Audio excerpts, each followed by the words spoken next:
Hi everyone, welcome back to SwitchUp and to our best games of the month of September. Yep, we're going to run through the games that got the highest scores for the month of September. I think we reviewed about 12, 13 games in total, but we'll do the top 10, starting from the lowest, obviously, up until the game that got the highest. Alright, what were the best games on SwitchUp last month? Let's find out.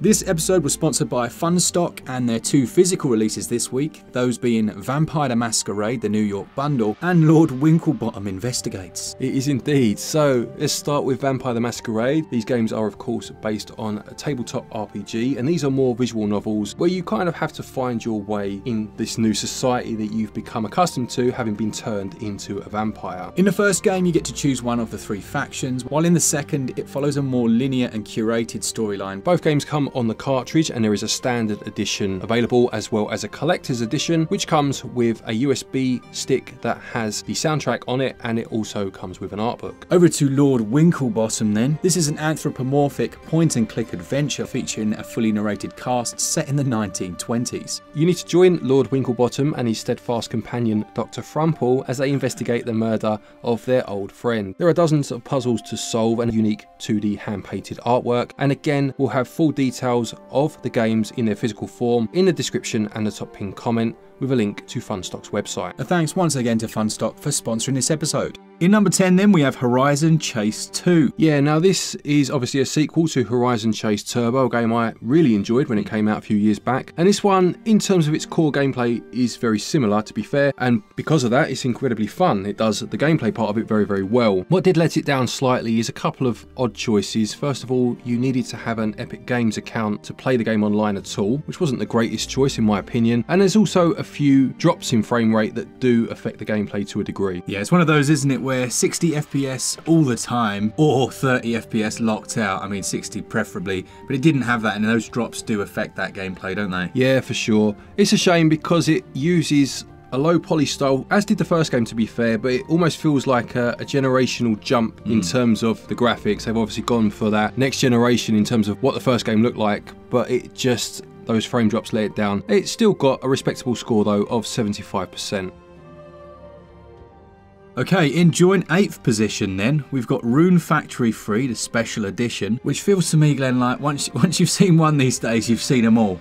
Yeah, I mean, so obviously Rune Factory 3 does hold up well, to be fair. Some of it feels a little antiquated, but you'll get that. There's so many farm sims these days that they're constantly improving those core mechanics. The strangest decision for me in terms of this one is that it's actually more expensive than the Rune Factory 4 special that released a few years prior. Makes sense? Yeah, it's odd because they both have the same new features. Okay. It's like a newlyweds mode, I think it's called. But for some reason they went for a higher price point on this one, which did affect the score, obviously. Again, a good game if you've played it before, or even if you haven't, or if you love the series. But yeah, just a couple of strange choices here and there. It got a SwitchUp score of 76%.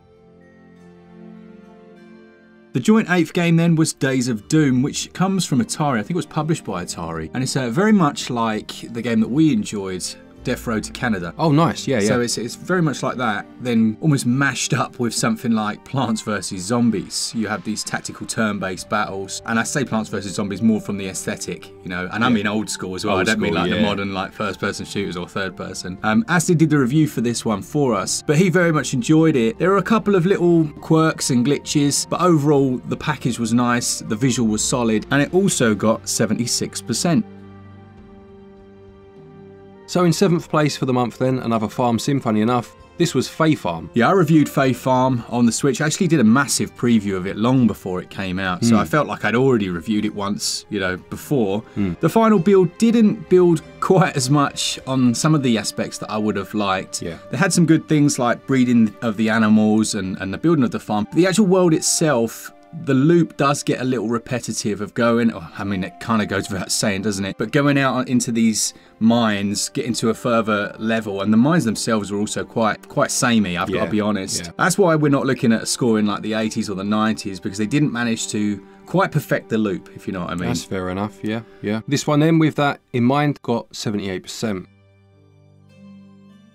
So on to 6th place for the month then, we had Mortal Kombat 1. This is probably one of the most controversial and interesting reviews that we did last month. Now, obviously, if you look anywhere on the internet, then Mortal Kombat 1 is the worst game ever because it looks so much worse on Switch than it does the other platforms. It's instantly a 1 out of 10, worst game you're ever going to play. I don't agree with that, and I don't subscribe to that thinking. Now, obviously, Mortal Kombat 11, when it very first came out on Switch, it had a lot of issues. Yeah. Like, it had a lot of issues. And even with that said, the actual gameplay of it, we preferred it to this. It had a higher score, I believe. It did, yeah, it did. But with this one, I looked at, you know, the performance and the visual and things like that. The actual story mode I was very much enjoying. I was liking the game quite a lot. Now, I'm not a Mortal Kombat aficionado like yourself, so there's a chance that, you know, you might have seen things slightly different, but the actual visual we kind of looked at together, and yeah, it's bad, and I think that was its lowest scoring area, but overall the game still scored 79%. Moving on now, we've got two games that got a joint highest score for 4th place, the first of which was Wartales. Wartales, I didn't even expect this, didn't know anything about it. It was in the Nintendo Direct, I believe. Yes, yeah. And it's a top-down RPG adventure where you take on a group of mercenaries that you've created yourself. This is very cool. Yeah. So, like, you can create every single one of them, give them all names, like backstories, that kind of stuff. You can even customize your horse. Right. Yeah, and give it personality traits, which is weird. For the horse? Yeah.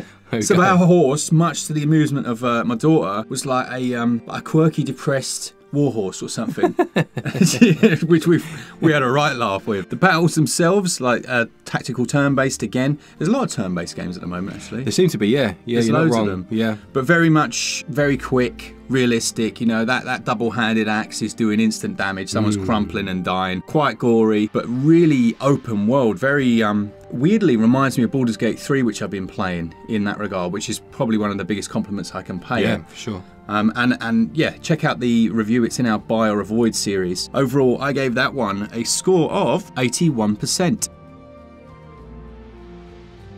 And to go with that then, also in 4th place, we had Forgive Me Father. Yeah, this was another one that I'd reviewed. It was very different to the previous game. It's a first-person shooter set within the Lovecraftian universe, and it has an insanity mechanic. Right, yeah. Whereby, basically, the worse the situation, the higher insanity, but the more damage you do. Oh, okay, yeah, that's interesting. Yeah, and there are certain enemies that you'll take more damage from. What's cool about it is it warps your view as well, so your literal perspective of the world gradually changes to like grayscale, blood gets brighter. Right.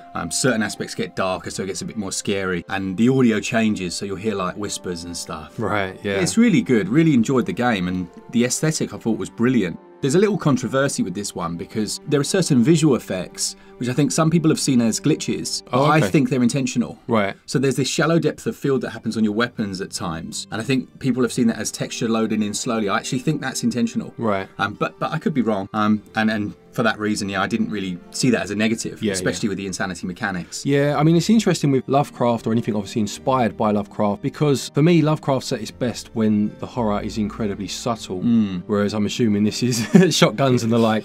So it's, you know, whilst for me, that's not my version of Lovecraft, I do appreciate when people take something and then change the way that it's perceived, you know? So yeah, interesting. And this one got 81%. We've got two games in joint second now, and the first of these is a game that was kind of promised for years, wasn't it? Like years and years, and finally came out this month, and that's Mineko's Night Market. The simplest way I think for me to describe Mineko's Night Market to someone that hasn't got a clue what it's all about is Animal Crossing with cats. Okay, right, yep. You play as a young girl who arrives on this island with her father. They've obviously had some history, something's happened with the mum. It's never really elaborated on. Yeah. But the island is filled with cats. It's based on a Japanese folk tale of an island that's filled with cats, that's run by cats. And it's funny because it does kind of encapsulate that Japanese perfectionism that we've talked about in a few games. So you go out on the same similar routines but perfecting, and when you're building things, it's actually not really so much about the farming. There is farming, you grow cats. Okay, right, yep. But the most of it is crafting. So you're gathering items from around the island, doing little missions for people, and you're crafting items, and they're little mini games to craft them. So like the sawmill has you like sawing at just the right spot, and if you perfect it, then you get a perfect product, and that will then sell for more money at the market.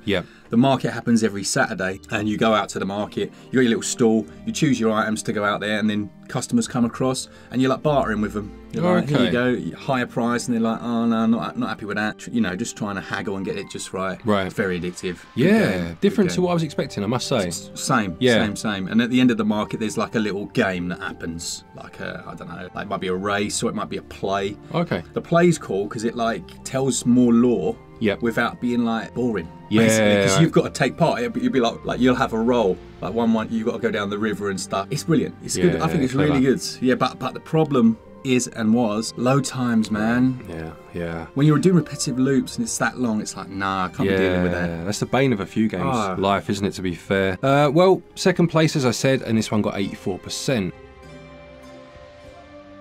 Also in second then, we had Gunbrella. Now this was published by Devolver Digital, and this was a 2D action-adventure game, I suppose, where you played as a character who had a gun that was also an umbrella, hence the name. And that was the kind of the core mechanic, wasn't it? It was learning to shoot, obviously, the gun, but to use it to deflect bullets, to float at times as well. And I think the more that you got on board with that mechanic, the more enjoyment you'd get out of this game. Yeah, I agree. The thing that I liked about it was that it wasn't just merely a side-scrolling shooter. You know, it had almost, not RPG, but like adventure elements where you could do little quests, and I love the fact that you could do some of those slightly differently. Yeah, you could, yeah. Yeah, it was non-linear, wasn't it? You'd go, you know, about each town that you got to, there were new quests handed to you, and you had to find people or things, and obviously take them back to the quest giver, and then you moved on to a new town via a train system, which was quite nice as well. Yeah, good game, this one. As I said, I mean, the umbrella mechanics do take a bit of getting used to. It's just, you just need some patience with it, you know? Yeah.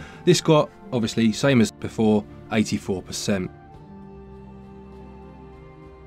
So on to first place for the month then. One probably not expected because it was a bit of a shadow drop, wasn't it? Yeah. And this is F-Zero 99. Yeah, so is this their third 99 game? I can't even remember. I believe so. You had Mario and Tetris, didn't you, before this? And I mean, the basic concept is it takes F-Zero from back in the day, I'm talking Super Nintendo F-Zero, and it turns it into a massive online competitive racer, and you have to be kind of in the top percentile to move on each time. You get ranking points, I believe, that you can then use to customize your vehicles. And it's just, all of these 99 games are very, very good at taking a concept or a game, actually, an actual game that's existed for years, and just putting a different slant on them and updating them for a new generation. Yeah, I mean, it's a travesty, but I don't think I ever played F-Zero back in the day. Oh, no, it's a good game. I think it might have even been a launch game in some regions, you know, for the SNES, yeah. This is one that you can only buy on the Nintendo Online, like, subscription thing. Yeah, you get free by having the subscription. And we spoke about that, but weirdly, I did see an icon for it on the eShop. So I wonder if, like, they thought they'd put that, and then